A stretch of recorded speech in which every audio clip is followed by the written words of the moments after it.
I have had discussions, serious discussions with people about a political career. And first of all, in my current situation, it isn't obvious to me at all that that wouldn't be less effective than what I'm already doing. You know, so that wouldn't be less effective it'd be than less what you're already effective. doing. Yes, it would be less effective for me to. What do you mean by that? Well, I know what you mean by that, but what do you mean by that? I mean, you mean to tell me you're having the same amount of impact now as you would as the PM? No, I think more. You by would a have lot. more. Right now, you're having more impact? Yeah.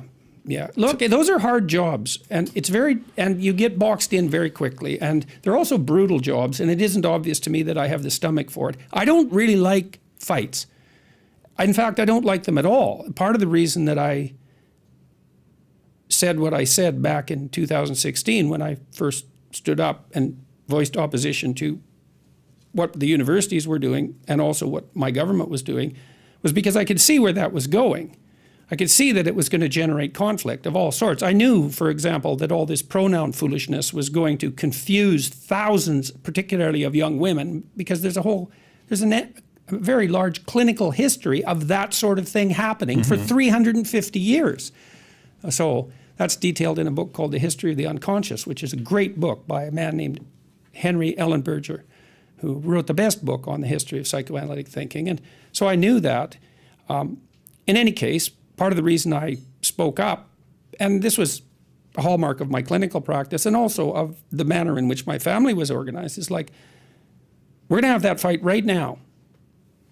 And we're going to make peace, because I don't want to have this fight every day for the rest of my life.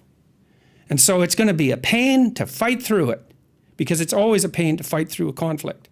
But if you can fight through it, you can make peace, and then you don't have the conflict. And I really don't like conflict. So I don't like it deferred, because I know what happens if conflict is deferred. You get weaker because you backed off, and the conflict gets more intense because its tentacles grow, in a sense. It's like not paying a utility bill. It's like, for the first month, it's not that big a problem. But I don't know. I'm trying to think, to say that you think you're making a bigger impact right now than being a PM. I have a hard time with that. Let me unpack my question and challenge me on this. Sure. So okay. So let's just say, who is Jimmy Fallon? He is hey, I'd like to be like a Johnny Carson, hypothetically. Like, that's the Fallon Carson, right? Who is, I don't know, Tucker Carlson. Maybe he's trying to be a O'Reilly, or maybe whoever it is that the lineage that you're going through, right? Okay, who's this latest person trying to have a show? She's trying to be the next Oprah Winfrey, right? Who would you say what Jordan Peterson is doing in history? Who would you have been in the 16th or whatever century we go to? Who is Jordan Peterson? Like, if you were to give a 100 years from now, what are people going to say who Jordan Peterson was? They're not going to say, oh, he was a professor. Oh, he was a clinical psychologist. Oh, he was an author. I don't think they're going to say that. What do you think people are going to correlate you to 100 years from now? I really have no idea. So let's just say, is it like a philosopher, Plato? Would you say you're more of a philosopher? Would you say you're more like an Aristotle?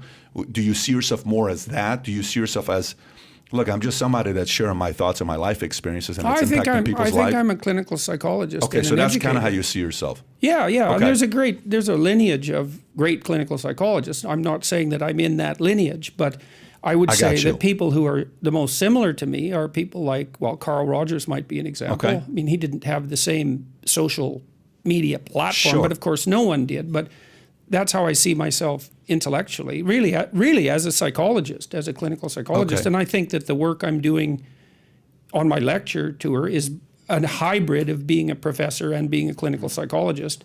But is it fair to say that's who you were, but you've evolved into something way bigger than just being a clinical psychologist? I think that's what Pat's kind of getting at. I mean, he's comparing you to an Aristotle of some capacity. Yeah, well, I don't know, because my focus is still on the individual, even when I'm lecturing in front of large audiences. And I don't exactly lecture. I explore ideas in front of audiences, which is what Rogan does. And I do that even when it's a monologue.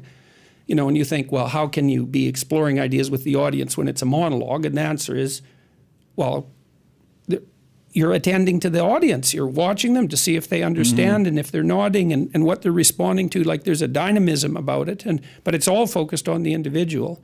And there's been some unbelievably influential clinical psychologists or psychiatrists. I mean, Freud was unbelievably influential, and so was Carl Jung, and there's a half dozen of them or so. And so I see that I'm in that tradition.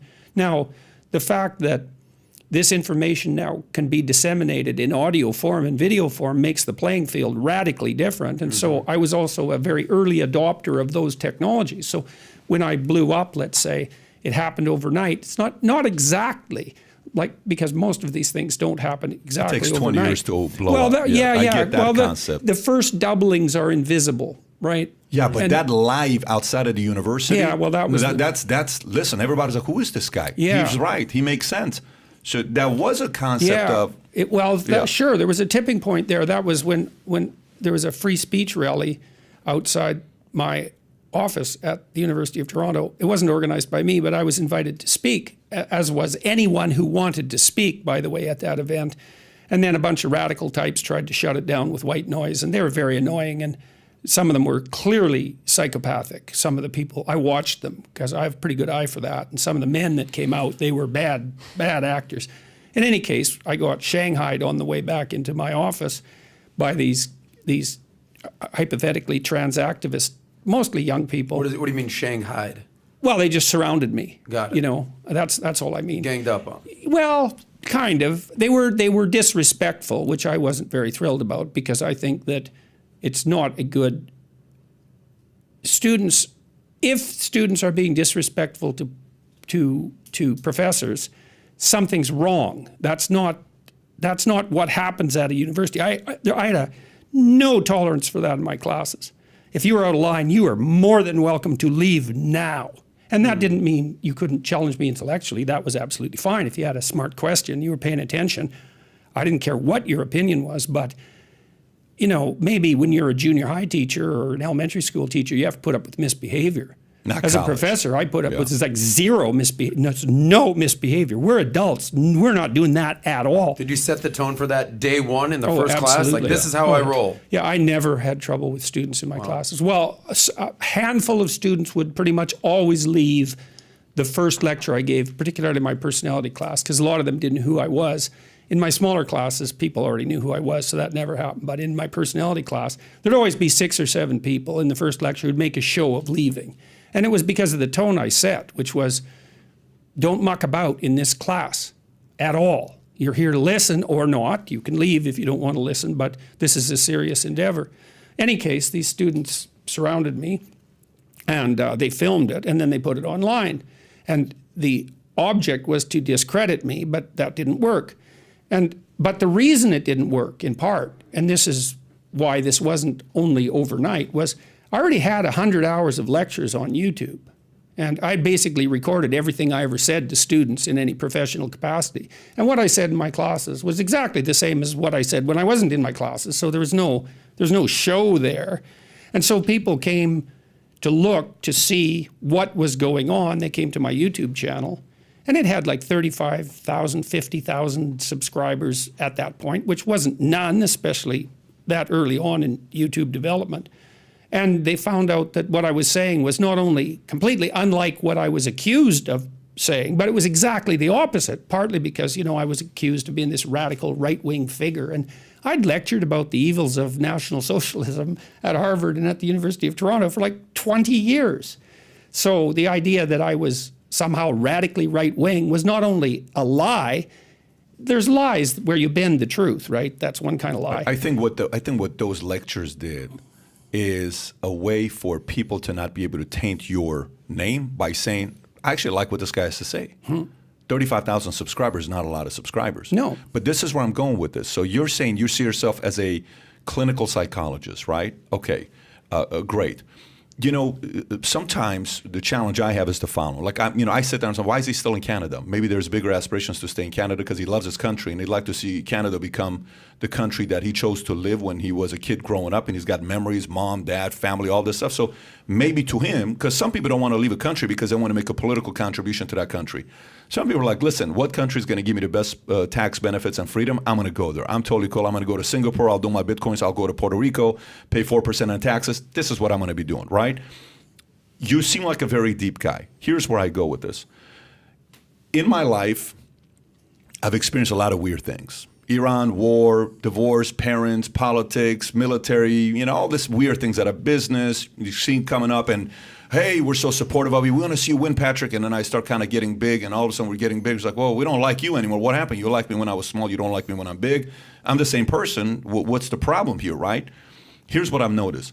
Those who are driven by force are more ambitious on imposing and having control than those who are driven by choice. Let me unpack this. Meaning, sometimes people that are driven by force are more inspired to get involved in politics and create laws than those who are driven by choice. Mm-hmm. Choice is kind of like, listen, leave me alone, let me go live my life, right?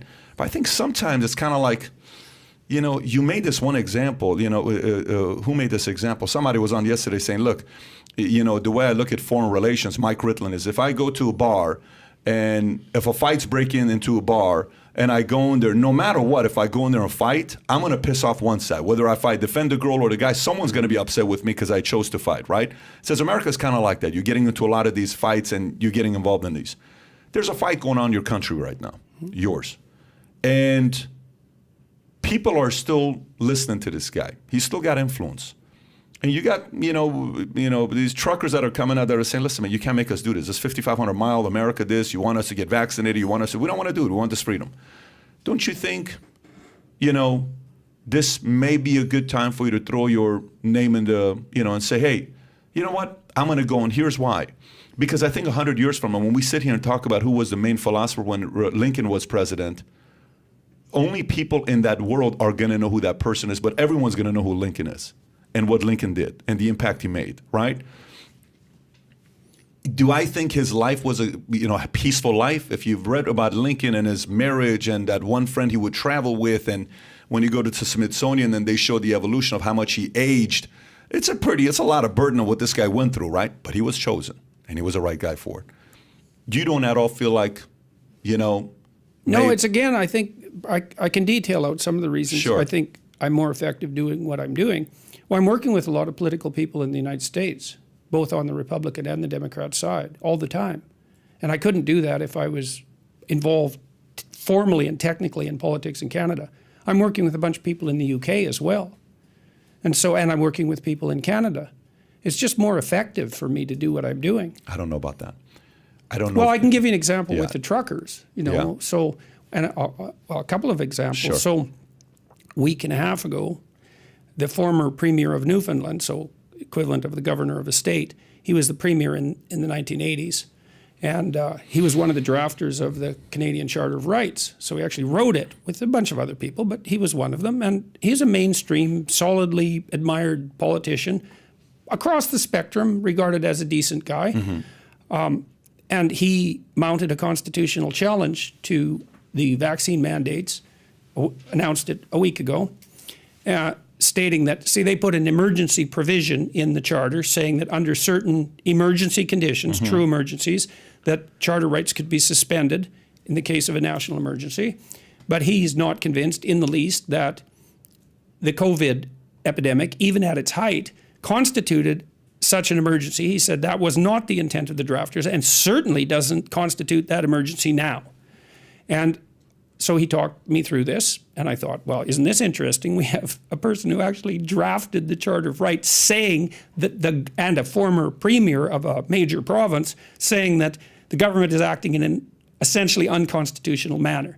I don't think that's ever happened in the history of a Western democracy. And I said, well, okay, that's something. He's 82 now, sharp as a tack. Why do you want to announce this on my podcast? Because that's preposterous. And he said, well, our team has talked it over and we don't think there's one news source in Canada that will handle this credibly. And I thought, that's not good. So we released that a week and a half ago, which was timed very nicely, as it turned out, with the truckers' protest, because people are saying, well, are the truckers breaking the law? And the question is, well, just exactly who's breaking the law here? And that's by no means obvious. And so that was extremely helpful. And then about a few days after that, I released another video calling on the conservative types in Canada to seize the moment given this popular uprising and the fact that countries all over the world are dropping the COVID mandates, to seize the moment and drop the mandates at a provincial level. Enough is enough, and somebody's got to be the first actor. And so that got 1.5 million views in no time flat. And so I'm able to play a useful role as on the media front, weirdly enough, but also as someone who's standing apart from the details of the political fray. I mean, I get that, but it's like saying if Reagan would have stayed being the B actor or at GE getting paid $1 million a year to go around the world and talking about his political philosophies and how great GE is, or president of SAG, would he have been able to tell Gorbachev to take that wall down? I don't think so. Would he have influenced a country like Russia to become a little bit more free, where people are staying, they're not leaving, they're a little bit more comfortable staying there because now there's a capitalistic opportunity, it's no longer communism. Karl Marx and Engels and those guys don't have the influence that they had before because Stalin and Lenin and what travesty they did to people. Does that credit go to Gorbachev? Does it go to who? It goes to Reagan, right? So if you think about Churchill and Chamberlain, it goes to Solzhenitsyn too. I totally get that. He was obviously a writer, and so it's it's not like, you know what I'm saying. It's not like the political domain doesn't have its purpose and its function, but there's a lot I would have to stop doing if I did that, and it isn't obvious to me that that's the right thing for me to do.